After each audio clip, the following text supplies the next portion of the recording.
Frustration over inflation is a real and increasing problem. No one is happy to arrive at the checkout aisle only to discover that the same basket of groceries they purchased last month for one price now costs an additional 7%. It gets even more frustrating when the next trip to the grocery store results in yet another price increase and an even higher bill. With wages mostly stagnant, what's a person to do?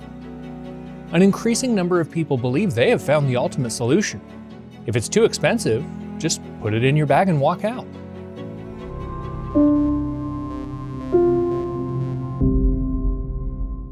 You may be familiar with the recent surge in shoplifting in California, especially around San Francisco.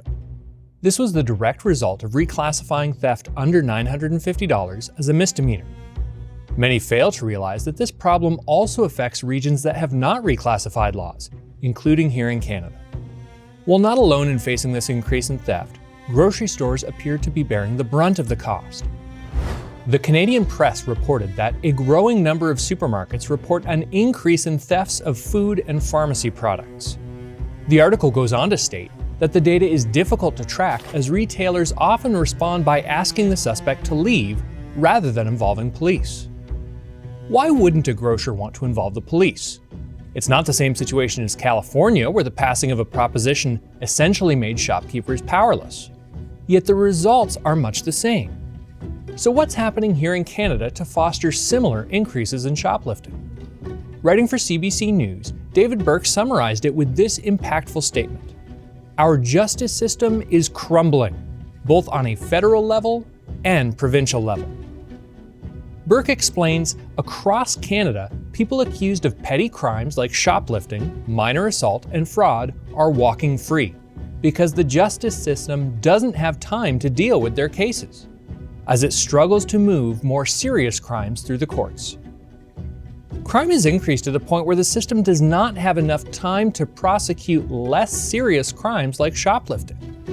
Note that Burke's article was written prior to 2020, which, along with the ensuing downturn, has created an environment where the normalization of shoplifting has accelerated. Two recent trends have worked to push this crisis forward. First, as the labor market shrank and consumers expressed a desire to limit interactions, many stores became increasingly reliant on self-checkout stands. These stands allow customers to scan their own merchandise before bagging and paying. How we act when we believe no one is watching is a vital aspect of one's character.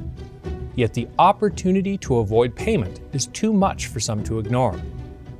Second, inflation has resulted in soaring prices, leading some to take desperate measures to pay their bills.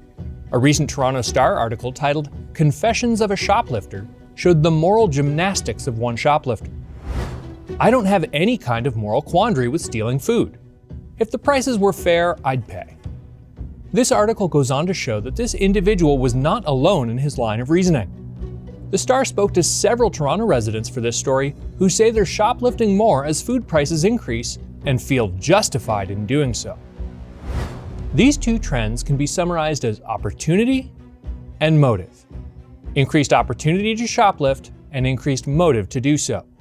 Combine these two elements with a decrease in the moral fortitude to simply say, "I will not take what is not mine, I will not steal," and you are left with the perfect environment for a shoplifting epidemic. What about the future? If the shoplifting crisis is not being addressed due to backlogs in the criminal justice system, and that trend continues, what comes next? What will be the next law to become unenforceable and essentially abolished? If a few percentage points of inflation are all it takes to justify and normalize something that was previously seen as unequivocally wrong, stealing, then what becomes justifiable next?